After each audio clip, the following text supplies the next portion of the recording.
छाया बनकर, छत्र छाया बनकर शिव ज्योति वो सर्व शक्तियां भर रही, सुख शांति और पवित्रता से श्रृंगार वो कर रहे। पुलकित मन आए मीठे वतन, अनुभव करे सघन,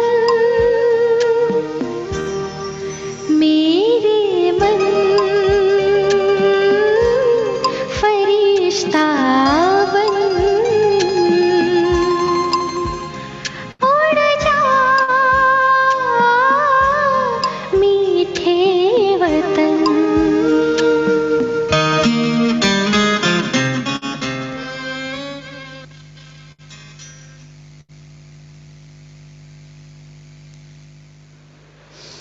ओम शांति।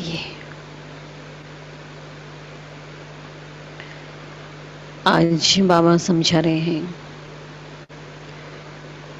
बाबा कहते हैं कि बाबा का प्यार पाना है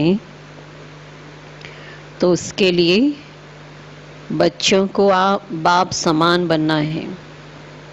बाप समान बनना मतलब जैसे बाप निराकारी है, बच्चों को भी निराकारी बनना।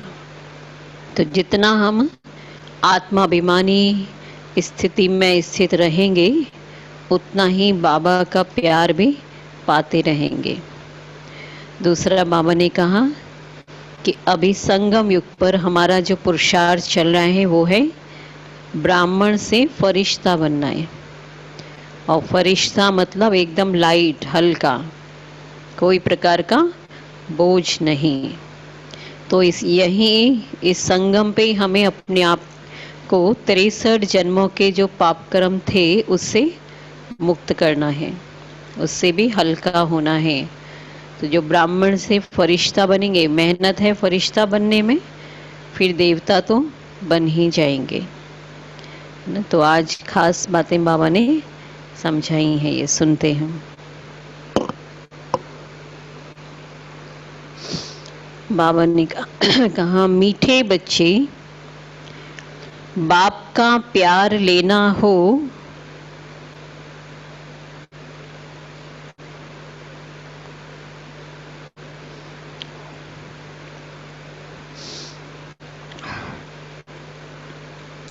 तो आत्मा अभिमानी होकर बैठो।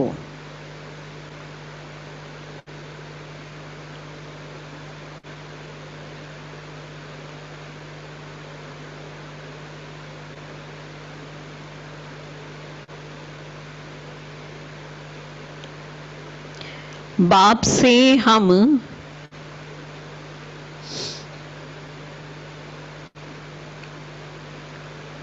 स्वर्ग का वर्षा ले रहे हैं।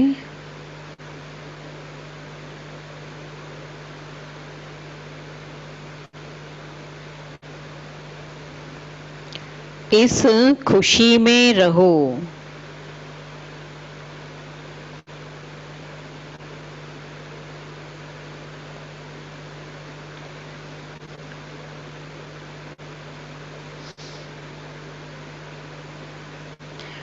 प्रश्न है, संगम युग पर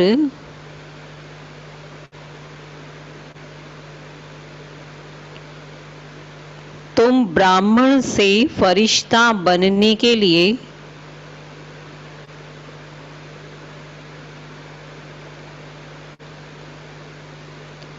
कौन सी गुप्त मेहनत करते हो?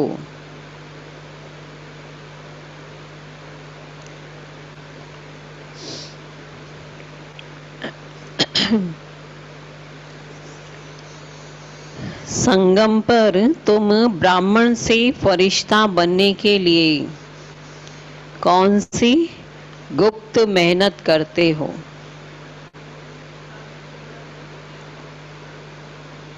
पुरानी दुनिया को भूलने का मेहनत और है बाप को याद करने का मेहनत। ये भी मेहनत है, आत्म स्मृति में रहने की मेहनत है। अच्छा देखो उत्तर है, तुम ब्राह्मणों को पवित्र बनने की ही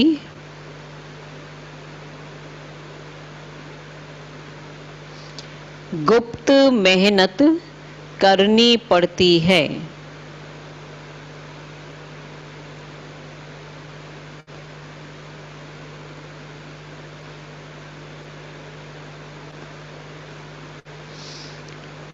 तुम ब्रह्मा के बच्चे संगम पर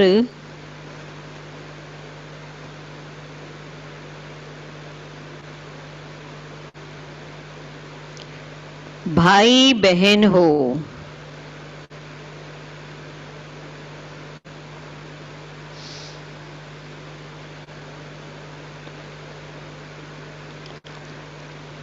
भाई बहन की गंदी दृष्टि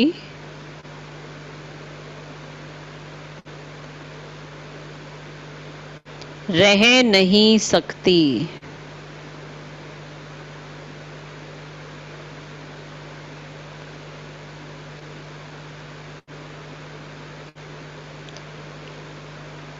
स्त्री पुरुष साथ रहते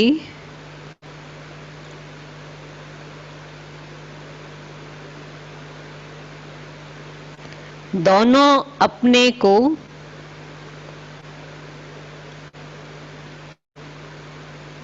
बीके समझते हो।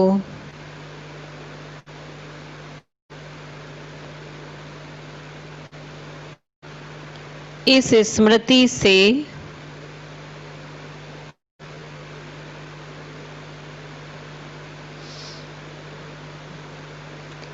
जब पूरा पवित्र बनो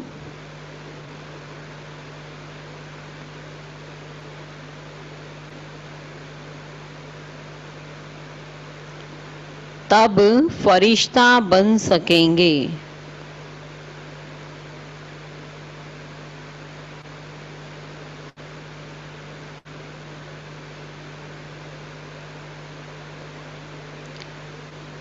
ओम शांति। बाबा कहते मीठे मीठे बच्चों, अपने को आत्मा समझकर यहाँ बैठना है ना, क्योंकि बाबा आत्मा को ही देख रहे हैं। तो जो आत्मा समझ के बैठेंगे वो बाबा की नजरों में रहेंगे। देह समझेंगे तो बाबा से दूर हो जाएंगे। इसलिए पहले ही पॉइंट बाबा बता देते हैं कि कैसे अपनी स्मृति को बनाकर बैठो। तो ये राज तुम बच्चों को भी समझाना है। आत्मा अभिमानी होकर बैठेंगे तो बाप के साथ प्यार रहेगा। बाबा हमको राजयोग सिखलाते हैं, बाबा से हम स्वर्ग का वर्षा ले रहे हैं। यह सारा दिन बुद्धि में रहे, इसमें ही मेहनत है। यह घड़ी घड़ी भूल जाते हैं तो खुशी का पारा डल हो जाता है। बाबा सावधान करते हैं कि बच्चे देही अभिमानी होकर बैठो, अपने को आत्मा समझो। तो सभी बैठे ना देही अभिमानी होकर। अभी आत्माओं और परमात्मा का मेला है ना, संगम युग पर मेला है। मेला लगा था, कब लगा था? जरूर कलयुग अंत और सतयुग आदि के संगम पर ही लगा होगा। आज बच्चों को टॉपिक पर समझाते हैं। तुमको टॉपिक तो जरूर लेनी है।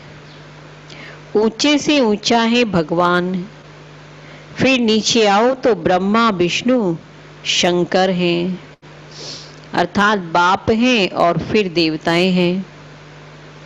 मनुष्यों को ये पता नहीं है कि शिव और ब्रह्मा विष्णु शंकर का संबंध क्या है न। शिव और ब्रह्मा विष्णु शंकर वो तो एक ही समझ लेते हैं सबको, और किसी को भी उनों की जीवन कहानी का पता नहीं है। त्रिमूर्ति का चित्र नामी ग्रामी है। यह तीनों हैं देवताएं। सिर्फ 3 का धर्म थोड़े ही होता है, धर्म तो बड़ा होता है। धर्म मतलब काफी काफी लोग होंगे ना उससे जुड़े हुए, केवल 3 ही हों उसमें तो कोई धर्म की बात नहीं कहेंगे।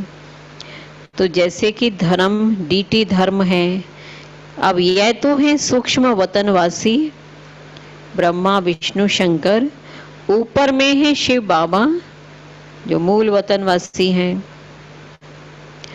मुख्य है ब्रह्मा और विष्णु, मुख्य पार्ट 2 का है।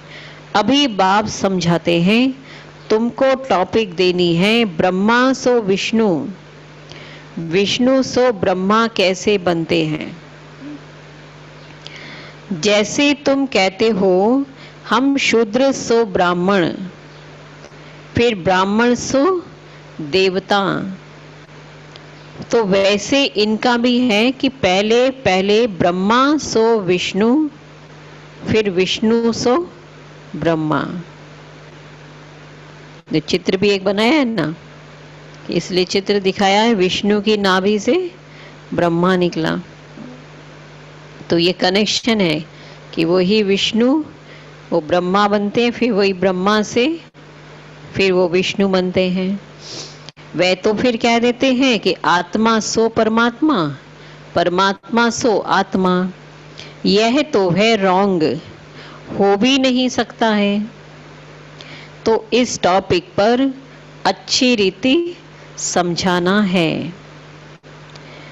कोई कहते हैं कि परमात्मा कृष्ण के तन में आए हैं, अगर कृष्ण में आए फिर तो ब्रह्मा का पार्ट तो खत्म हो जाता है ना। जबकि कहते हैं कि ब्रह्मा ने सृष्टि रची, तो कृष्ण के तन में आकर कैसे रचेंगे।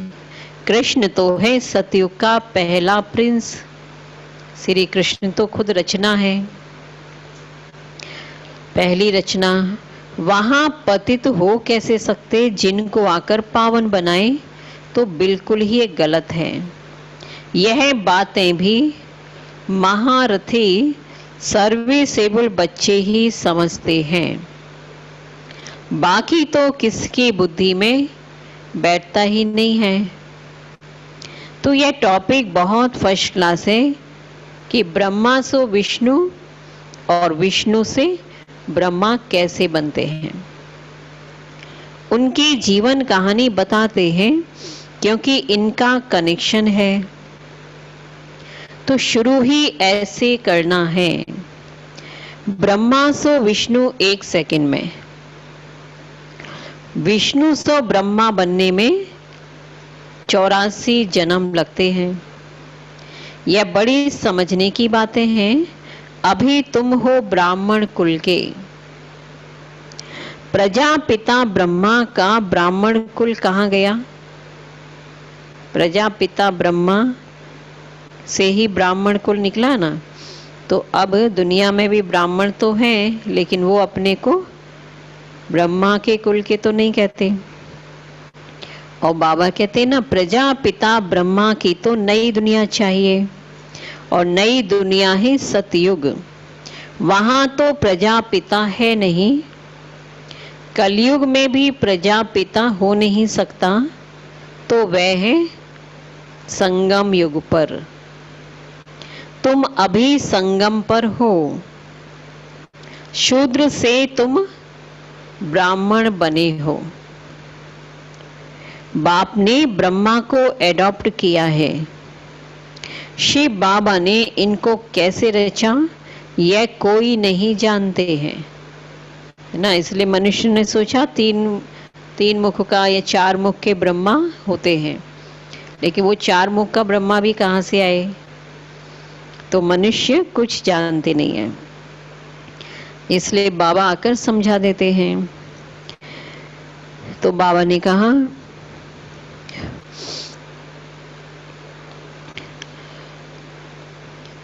बाबा कहते हैं तो यह है शिव बाबा ने इनको कैसे रचा यह कोई नहीं जानते हैं। त्रिमूर्ति में रचयिता शिव का चित्र ही नहीं है, तो मालूम कैसे पड़े कि ऊंचे से ऊंचा भगवान है। जो भक्ति में चित्र बनाए ना त्रिमूर्ति, ब्रह्मा विष्णु शंकर वहाँ भी दिखाते हैं, लेकिन वहाँ शिव बाबा को तो नहीं दिखाते हैं। इसलिए कैसे पता चले कि इन तीनों से ऊपर शिव परमात्मा है और बाकी सब उनकी रचना है। तो ये है ब्राह्मण संप्रदाय, तो जरूर प्रजापिता चाहिए। वो कलयुग में तो हो ना सके, सतयुग में भी नहीं। गाया जाता है ना कि ब्राह्मण देवी देवताए नमः। अब ब्राह्मण कहाँ के हैं? प्रजापिता ब्रह्मा कहाँ का है? तो जरूर संगम युग का कहेंगे। बाकी वो कलयुगी ब्राह्मण की बात नहीं है ये। तो ये है पुरुषोत्तम संगम युग। मतलब ये जो ब्राह्मण से देवता की बात है, ये कोई जाति के ब्राह्मण की बात नहीं है ना। तो जरूर सिद्ध है कि जो अपने को भी ब्राह्मण बनाए, ब्राह्मण मतलब पवित्र बनाए, तो वही फिर देवता बनेंगे। तो ये सब बातें संगम युग की हैं। इस संगम युग का कोई भी शास्त्रों में वर्णन नहीं है। महाभारत लड़ाई भी संगम पर लगी है, न कि सतयुग व कलयुग में। तो संगम युग का तो नाम ही नहीं है ना शास्त्रों में, इसलिए अभी की बातों को फिर क्या किया, द्वापर और कलयुग में ऐड कर दिया। इसलिए बाबा कहते हैं संगम युग पर, जबकि ये सारा कुछ चल रहा है। पांडव और कौरव ये हैं संगम पर। तुम पांडव संगम युगी हो तो कौरव कलयुगी हैं, क्योंकि कौरव वही जो भगवान को नहीं पहचान रहे हैं और पांडव वो हैं जो भगवान को पहचान गए हैं। तो जो पहचान गए वो संगम युग पर हैं और जो नहीं पहचान रहे वो कलयुग में हैं। गीता में भी भगवान वाच है ना, तुम हो पांडव दैवी संप्रदाय, तुम रूहानी पंडे बनते हो, तुम्हारी है रूहानी यात्रा जो तुम बुद्धि से करते हो। अब बाबा कहते हैं अपने को आत्मा समझो और याद की यात्रा पर रहो। जिस्मानी यात्रा में तीर्थों आदि पर जाकर फिर लौट आते हैं, वह आधा कल्प चलती है। यह संगम युग की यात्रा एक ही बार की है। तुम जाकर मृत्यु लोक में फिर वापस नहीं आएंगे, है ना। अभी यात्रा पर हैं तो अपने लक्ष्य तक पहुंच जाएंगे। कहाँ जाना है अभी? परम धाम। फिर वहां से वापस मृत्यु लोक नहीं आएंगे, वापस आएंगे अमर लोक में। पवित्र बनकर फिर तुमको पवित्र दुनिया में आना है, इसलिए तुम अभी पवित्र बन रहे हो। तुम जानते हो अभी हम ब्राह्मण संप्रदाय के हैं, फिर दैवी संप्रदाय व विष्णु संप्रदाय के बनते हैं। सतयुग में देवी देवताएं विष्णु संप्रदाय हैं। वहां चतुर्भुज की प्रतिमा रहती है, जिससे मालूम पड़ता है कि यह विष्णु संप्रदाय है ना। वहाँ जो राज सिंहासन होगा ना लक्ष्मी नारायण का, उसके पीछे में विष्णु का प्रतिमा रहती, विष्णु का एक चित्र रहता है। तो बाबा कहते हैं तो ये पता रहेगा कि ये विष्णु संप्रदाय, विष्णु वंशावली। यहाँ प्रतिमा है फिर रावण की, तो रावण संप्रदाय है। तो यह टॉपिक रखने से मनुष्य वंडर खाएंगे। अभी तुम देवता बनने के लिए राजयोग सीख रहे हो। ब्रह्मा मुख वंशावली ब्राह्मण, तुम शूद्र से ब्राह्मण बने हो। तुम एडॉप्ट किए हुए हो, जाति के ब्राह्मण नहीं हो, लेकिन एडॉप्ट किए हुए हो। ब्राह्मण भी यहाँ है, फिर देवता भी यहाँ ही बनेंगे, है ना। संस्कार पूरे लेकर जाएंगे ना। डायनेस्टी होती है ना, डायनेस्टी राजाई को कहा जाता है। विष्णु की डायनेस्टी है, अब ब्राह्मणों की डायनेस्टी नहीं कहेंगे। राजाई ब्राह्मणों की नहीं है, डायनेस्टी में तो राजाई चलती है।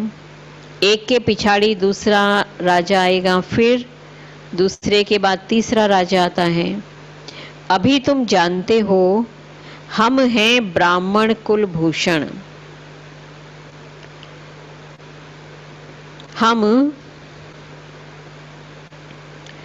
हम फिर देवता बनते हैं। ब्राह्मण सो विष्णु कुल में, विष्णु कुल से आते हैं, फिर कहाँ, अब चक्र पे ले आए बाबा।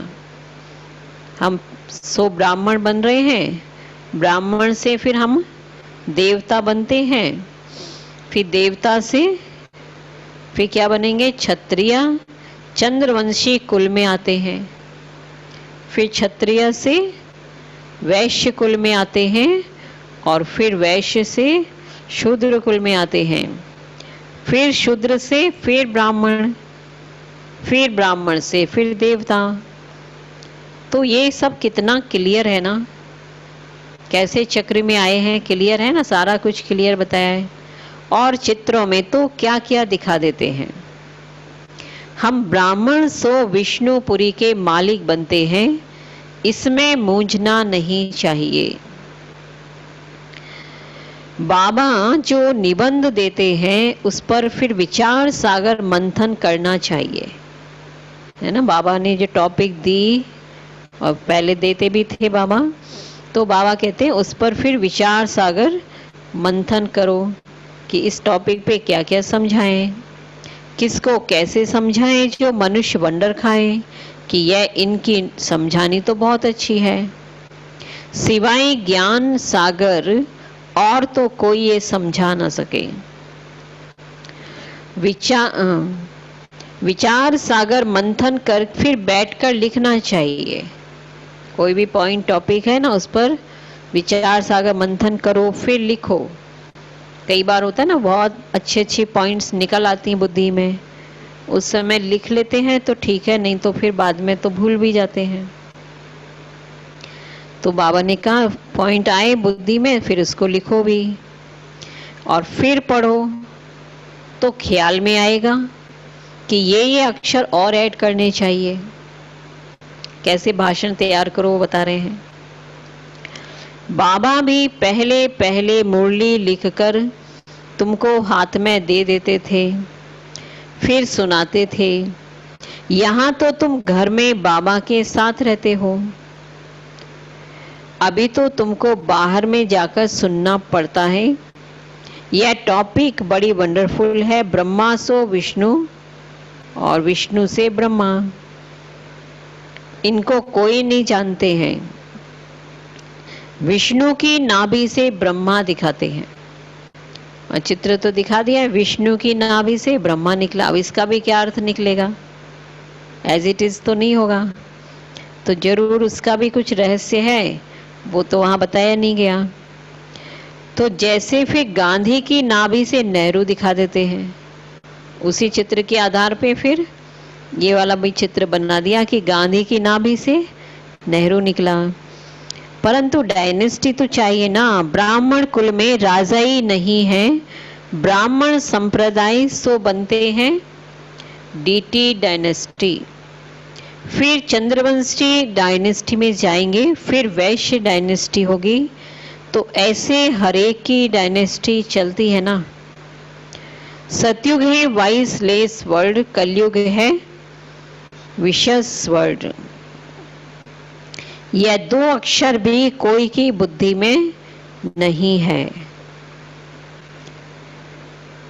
नहीं तो यह जरूर बुद्धि में होने चाहिए कि विशस से वाइसलेस कैसे बनते हैं, विशस विकारी से फिर निर्विकारी कैसे बनते हैं।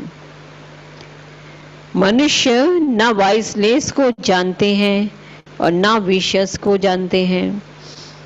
तुमको समझाया जाता है कि देवताएं हैं वाइसलेस, वाइसलेस मतलब निर्विकारी।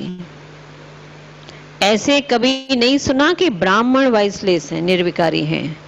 नई दुनिया है वाइसलेस और पुरानी दुनिया है विशस विकारी। तो जरूर संगम युग दिखाना पड़े, इसका किसी को भी पता नहीं है।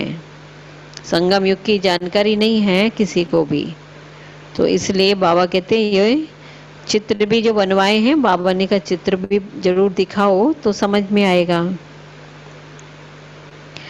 पुरुषोत्तम मास भी मनाते हैं ना, वह 3 वर्ष के बाद एक मास मनाते हैं, 3 वर्ष के बाद एक मास मनाते हैं, मतलब उसको अधिक मास बोल देते हैं। तुम्हारा तो 5000 वर्ष के बाद फिर एक संगम युग आता है। चलो याद करते हैं बाबा को। तो क्या थी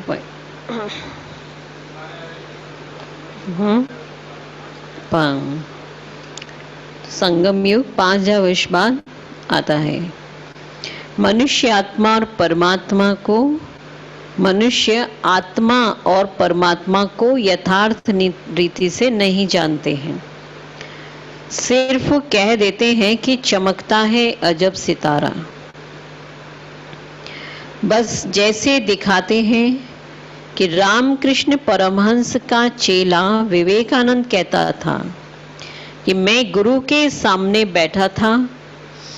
गुरु का भी ध्यान तो वो करते हैं ना। अभी बाप कहते हैं कि माम एकम याद करो, ध्यान की तो यहाँ बात ही नहीं है। गुरु तो याद है ही है, सुप्रीम गुरु है। खास बैठ करके याद करने से याद आएगा क्या है? याद खास बैठ के करेंगे तब याद आएगा ना। हमेशा याद रखना है, हमेशा याद रखने की बात है। तो उनकी गुरु में भावना थी, विवेकानंद की बता रहे अभी, कि यह भगवान है। रामकृष्ण परमहंस को भगवान ही समझते थे। तो देखा कि उनकी आत्मा निकल मेरे में लीन हो गई, है ना, बताते हैं ना ये। तो लास्ट में उन्होंने देखा कि जैसे रामकृष्ण परमहंस की अंदर से एक ज्योति निकली, एक पावरफुल लाइट, और वो मेरे में आ गई। उनकी आत्मा कहाँ जाकर बैठी? विवेकानंद के शरीर में। फिर क्या हुआ ये कुछ भी वर्णन नहीं है, बस खुश हुआ कि हमको तो भगवान का साक्षात्कार हुआ। अरे भगवान क्या है वे तो नहीं जानते। बाप समझाते हैं कि सीढ़ी के चित्र पर तुम समझाओ, यह है भक्ति मार्ग। तुम जानते हो, एक है भक्ति की बोट नाव, दूसरी है फिर ज्ञान की नाव। भक्ति अलग है। बाबा कहते हैं कि हमने तुमको कल्प पहले ज्ञान दिया था, तुमको विश्व का मालिक बनाया था, अभी तुम कहाँ हो? तुम बच्चों की बुद्धि में भी सारा ज्ञान है कि कैसे और डायनेस्टी आती है, कैसे झाड़ बढ़ता है। जैसे गुलदस्ता होगा ना, तो यह सृष्टि रूपी झाड़ भी एक फूलदान है। पूरा सृष्टि क्या होगा? एक फूलदान है जिसमें वैरायटी फूल है, मनुष्य आत्माएं हैं।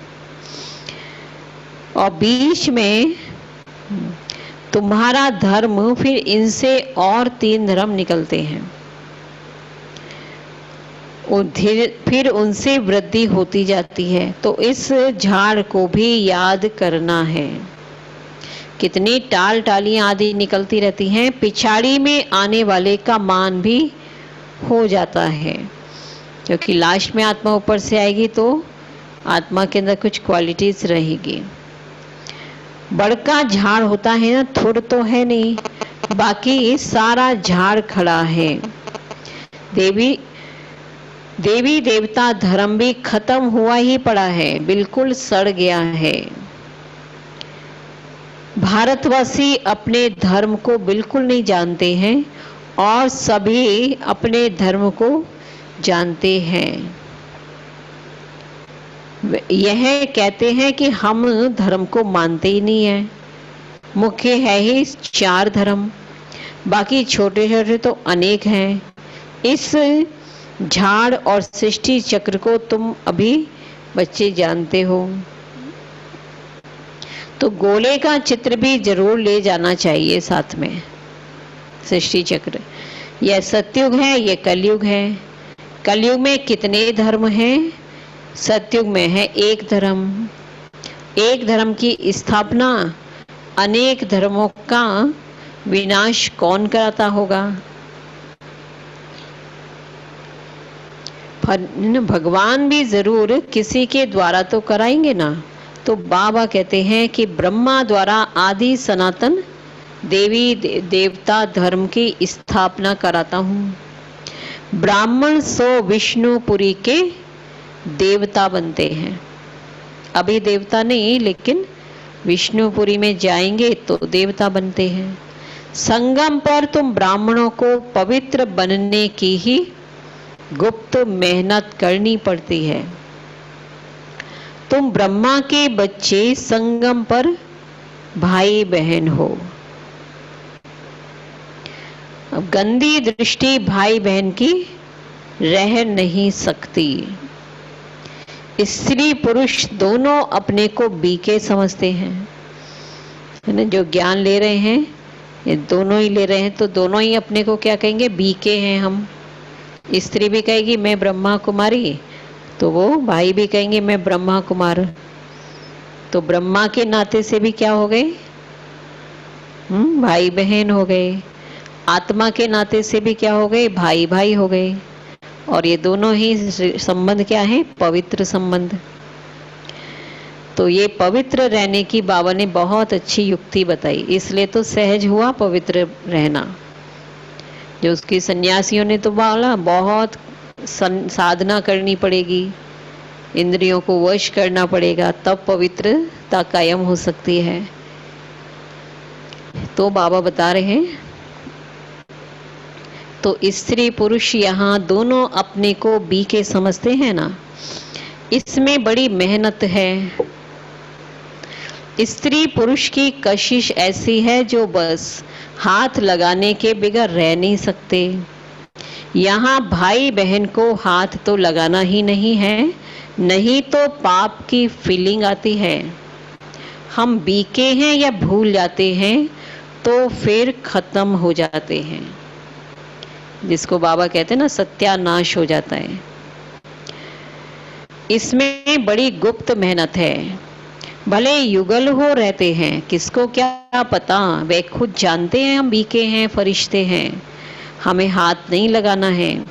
ऐसे करते करते सूक्ष्म वतनवासी फरिश्ते बन जाएंगे, नहीं तो फरिश्ता बन नहीं सकते। फरिश्ता बनना है तो पवित्र रहना पड़े। ऐसी जोड़ी निकले तो नंबर बन जाए। कहते हैं दादा ने तो सब अनुभव किया है और पिछाड़ी में करके सन्यास किया है। कोई कोई भी बोल देते हैं कि इन ब्रह्मा बाबा ने तो सारा गृहस्थी लाइफ का अनुभव कर लिया, लास्ट में फिर सन्यास किया, जब तो उनका उम्र भी थी सन्यास लेने की, है ना। तो ऐसा बोलते हैं। बहुत कहते हैं बहुत मेहनत तो उनको है जो जोड़ा बन जाते हैं, मतलब जो शादी कर लिया और शादी करते ही ज्ञान में आए, तो कहेंगे उनको तो बहुत मेहनत है। फिर उसमें ज्ञान और योग भी चाहिए। बहुतों को आप समान बनाए तब बड़ा राजा बने। सिर्फ एक बात तो नहीं है ना। बाप कहते हैं तुम शिव बाबा को याद करो, यह है प्रजापिता। बहुत ऐसे हैं, ऐसे भी हैं जो कहते हैं हमारा काम तो शिव बाबा से है, हम ब्रह्मा को याद ही क्यों करें, उनको पत्र ही क्यों लिखें। ऐसे भी हैं। अब तो बाबा कहते तुमको याद करना है शिव बाबा को, इसलिए बाबा फोटो आदि भी नहीं देते हैं। इनमें शिव बाबा आता है, यह तो देहधारी है ना। अभी तो तुम बच्चों को बाप से वर्षा मिलता है, वह अपने को ईश्वर कहते हैं, फिर उनसे क्या मिलता है। भक्ति में भी कहते हैं लोग कि हम ही ईश्वर हैं, हम ही भगवान हैं, तो वो ईश्वर क्या देते हैं, सुख देते हैं? सुख ही नहीं देते, शांति नहीं दे रहे, तो कहाँ से वो अपने को ईश्वर कहलाते हैं? तो कितना घाटा पड़ा है ना भारतवासियों को। एकदम भारतवासियों ने देवाला मारा है। प्रजा से तो भीख मांगते रहते हैं, मतलब कंगाल हो गए ना। राजाई सिस्टम तो है नहीं, बाकी तो सब कंगाल हो चुका भारत। फिर जो साहूकार प्रजा है उससे मदद लेते हैं, 10-20 वर्ष का लोन लेते हैं, फिर देना थोड़े ही है। लेने वाले देने वाले दोनों ही खत्म हो जाएंगे, खेल ही खत्म हो जाना है। अनेक मुसीबतें सिर पर हैं, है ना। उस समय बोल रहा था देखो, और अभी पता चलता ही जा रहा है ना कितनी सारी मुसीबतें हैं। एक प्रॉब्लम ठीक करते हैं सरकार, दूसरी आ जाती है। देवाला, बीमारियां आदि तो बहुत हैं। कोई साहूकारों के पास रख देते हैं पैसा और वह देवाला मार देते हैं, तो गरीबों को कितना दुख होता है। ऐसा भी होता है ना, किसी के पैसे ही हड़प करते हैं। कदम कदम पर दुख ही दुख है। अचानक बैठे बैठे मर जाते हैं, तो ये है ही मृत्यु लोक। अमर लोक में तुम अभी जा रहे हो, अमरपुरी के बादशाह बनते हो। अमरनाथ, तुम पार्वतियों को सच्ची सच्ची अमर कथा सुना रहे हैं। तो सभी क्या हैं हम? पार्वती। पार्वती क्यों कहा? पार वतन के रहने वाले। तो पार वतन से तो हम यहाँ हैं ना, तो पार्वती शब्द भी हमें अपना वतन याद दिलाता है कि मैं पार्वती हूँ, मतलब मैं पार वतन की रहने वाली आत्मा हूँ, जिसको अभी शिव बाबा अमर कथा सुना रहे हैं। तो बाबा ने कहा, तुम जानते हो अमर बाबा है, उनसे हम अमर कथा सुन रहे हैं। अब अमर लोक जाना है। इस समय तुम हो संगम युग पर, है ना। ये सारी बातें हमें, सारा नॉलेज, सारी अमर कथा सुनने को मिल रही है संगम युग पर। अच्छा, मीठे मीठे सिकी लधे बच्चों प्रति माता पिता बाप दादा का याद प्यार और गुड मॉर्निंग। रूहानी बाप की रूहानी बच्चों को नमस्ते। हम रूहानी बच्चों की रूहानी बाप दादा को याद प्यार गुड मॉर्निंग, नमस्ते नमस्ते नमस्ते। शुक्रिया बाबा, शुक्रिया। धारणा के लिए मुख्य सार नंबर 1, विचार सागर मंथन कर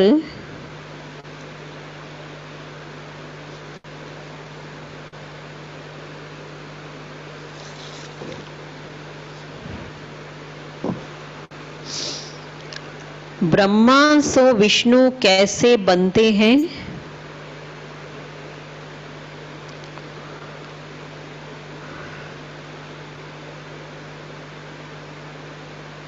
इस टॉपिक पर सुनाना है।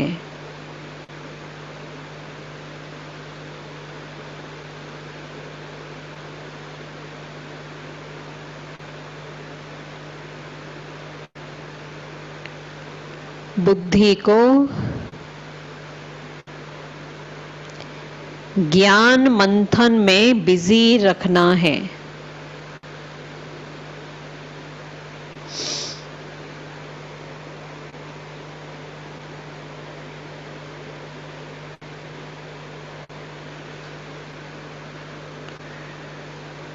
दूसरा नंबर है, राजाई पद प्राप्त करने के लिए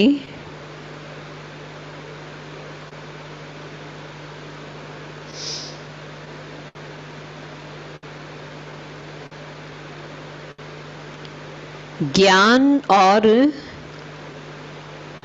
योग के साथ साथ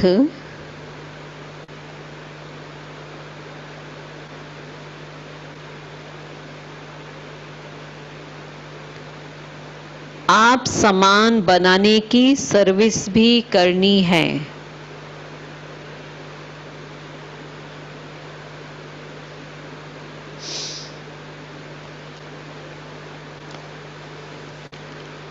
अपनी दृष्टि बहुत शुद्ध बनानी है।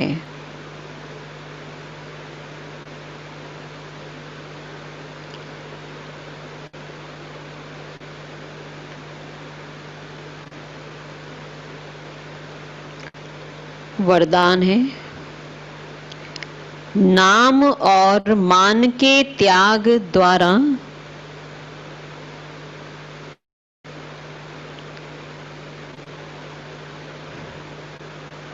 सर्व का प्यार प्राप्त करने वाले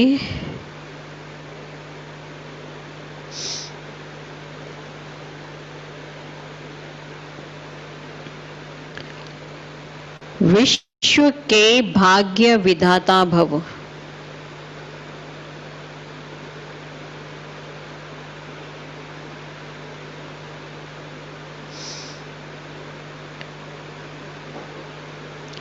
नाम और मान के त्याग द्वारा सर्व का प्यार प्राप्त करने वाले विश्व के भाग्य विधाता भव।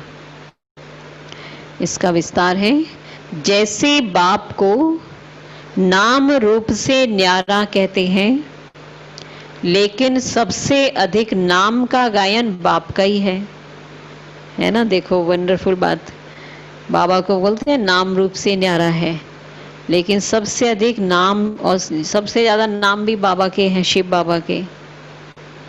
गायन भी शिव बाबा का है। तो वैसे ही आप भी अल्प काल के नाम और मान से न्यारे बनो, तो सदा काल के लिए सर्व के प्यारे स्वतः बन जाएंगे। जो नाम मान के भिखारीपन का त्याग करते हैं, वह विश्व के भाग्य विधाता बन जाते हैं। कर्म का फल तो स्वतः आपके सामने संपन्न स्वरूप में आएगा, इसलिए अल्पकाल की इच्छा मात्रम अविद्या बनो। कच्चा फल नहीं खाओ, उसका त्याग करो, तो भाग्य आपके पीछे आएगा। कच्चा फल क्या हुआ कि नाम मान कि हम कुछ सेवा की थोड़ी और हमारा नाम होना चाहिए, इस सेवा का हमें मान मिलना चाहिए, ये है कच्चा फल। तो बाबा कहते इसका भी त्याग करो, इच्छा भी नहीं रखो, तब क्या होगा, भाग्य आपका पीछे पीछे आएगा, है ना। और सदा काल का मान के अधिकारी बन जाएंगे। अल्पकाल का मान का त्याग करोगे तो सदा काल का मान मिल जाएगा स्वतः ही। स्लोगन है, परमात्मा बाप के बच्चे हो तो बुद्धि रूपी पांव सदा तख्त नशीन हो।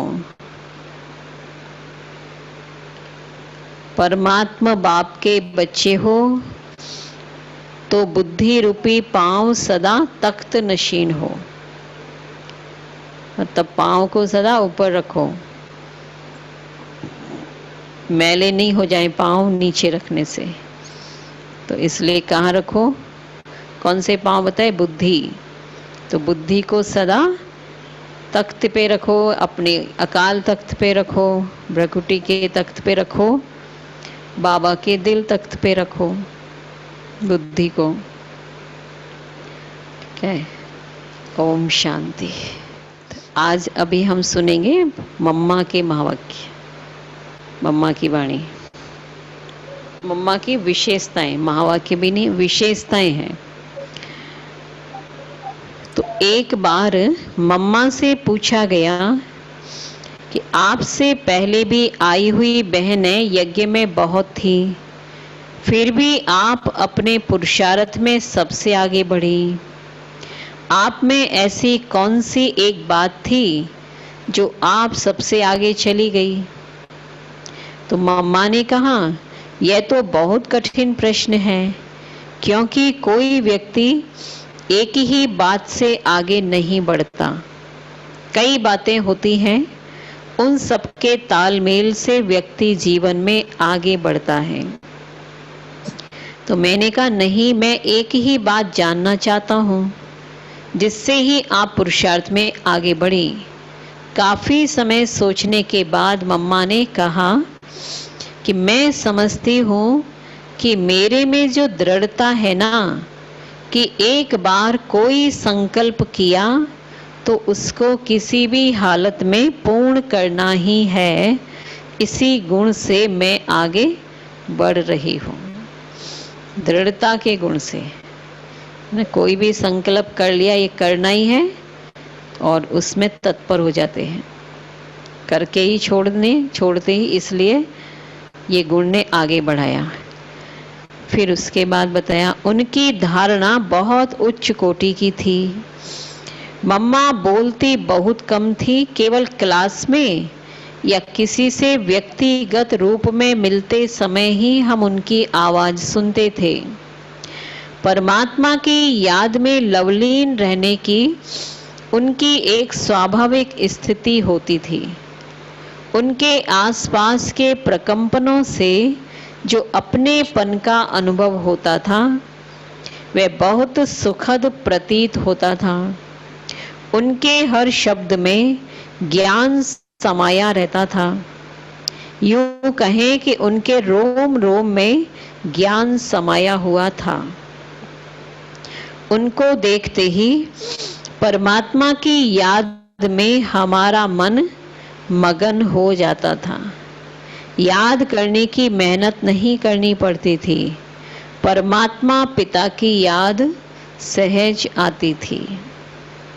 फिर मम्मा में संगठन करने की शक्ति बहुत श्रेष्ठ और जबरदस्त थी। सबको साथ लेकर चलने की कुशल कला थी। उनमें व्यक्तिगत धारणाएं थी। उदाहरणार्थ बाबा ने कहा और मम्मा ने धारण किया, इसमें नंबर 1 थी। सहज रूप से माँ के जो संस्कार होते हैं वे उनके अंदर पूर्ण रूपेण थे। समर्पित होने का उनका वह तरीका जिसको झाटकू कहते हैं, कई भाई बहनों के लिए एक आदर्श बना, बहुतों के जीवन उद्धार का प्रेरणा स्रोत बना। सबसे बड़ी बात है कि उनको सबने यज्ञ माता के रूप में स्वीकार कर लिया था। उनको देखते ही हरेक को स्वाभाविक रूप से माँ की भासना आती थी। उन्होंने हरेक की ज़रूरतों को बिना मांगे पूरा किया। किसी को कोई वस्तु मांगने का अवसर ही नहीं दिया। किसी धर्म जाति पंथ वाला हो, हरेक ने यही बेहद का अनुभव किया कि यह मेरी माँ है, मेरी हित चिंतक है। ठीक है, तो ये थे आज मम्मा की विशेषताएं सुनी। चलिए, बाकी तो अभी कल का तो पता है ना सभी को, है कल इसी टाइम, क्लास के टाइम ही दिल्ली से राकेश भाई ऑनलाइन क्लास कराएंगे, हैं 6:30 से 7:30 रविवार। तो कल अव्यक्तवाणी भी है 7:30 से थोड़ा सा लेट भी हो सकता है क्योंकि अव्यक्तवाणी है ना, इसलिए। और उसके बाद कल शाम को भगवान भाई भी की क्लास है, उनका टाइम है क्लास का शाम को 6 से 7 बजे। तो YouTube का लिंक दिया हुआ है ना सभी को, तो उसमें देखना, उस लिंक में सभी देख सकेंगे। कल तो 6 बजे ऑन कर लेंगे ना, तो वहाँ से वो 6 बजे क्लास चालू करेंगे। प्रवीर भाई। ओम शांति। ओम शांति। बाबा ने हम बच्चों को बताया कि अभी हम ब्राह्मण संप्रदाय के हैं, फिर जाकर हम दैवी संप्रदाय बनेंगे। बाबा ने बताया आज फरिश्ता बनने के लिए हम बच्चों को बहुत मेहनत करना है। जो दिखाई नहीं देता। फिर विशेष और वाइसलेस का भी बाबा ने बहुत अच्छी तरह से बताया कि ये भिखारी दुनिया है, हैवी दुनिया है, वाइसलेस निर्विकारी दुनिया। ओम शांति। ओम चलिए अभी बाबा को याद।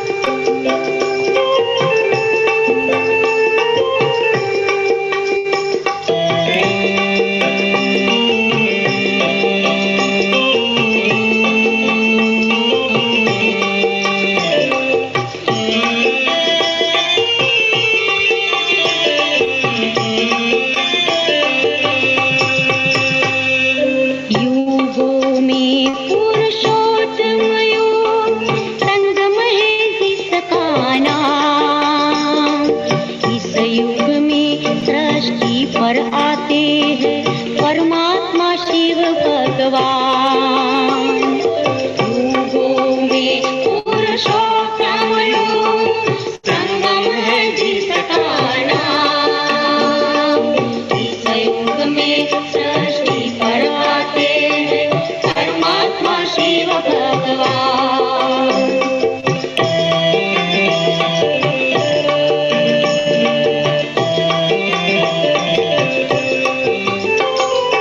इस युग में सृष्टि का रचता ब्रह्मा तन में आता है। बूढ़े ब्रह्मा तन के द्वारा दुनिया नई बनाता है। इस युग में सृष्टि का रचता ब्रह्मा तन में आता है। बूढ़े ब्रह्मा तन के द्वारा दुनिया नई बनाता है। निराकार साकार द्वारा करता है सबका हो कल्याण।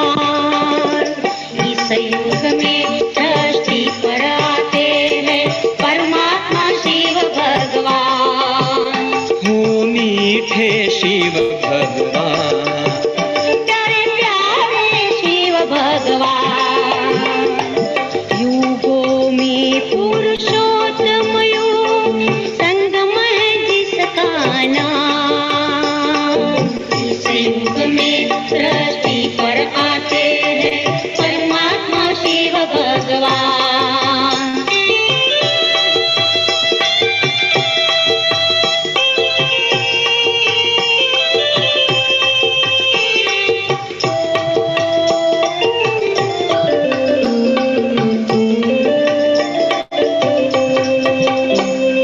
संगम युग आत्मा का परमात्मा से मिलन कराता है। संगम युग आत्मा का परमात्मा से मिलन कराता है। भाग्य विधाता इस युग में, सबका भाग्य बनाता है। भाग्य विधाता इस युग में, सबका भाग्य बनाता है। इसी समय शिव पिता से हमें मिलते हैं अमर वरदान। इस युग में सृष्टि पर आते हैं परमात्मा शिव भगवान। हो मीठे शिव भगवान, प्यारे प्यारे शिव भगवान। युगों में पुरुषोत्तम योग संगम है जिसका नाम। इस युग में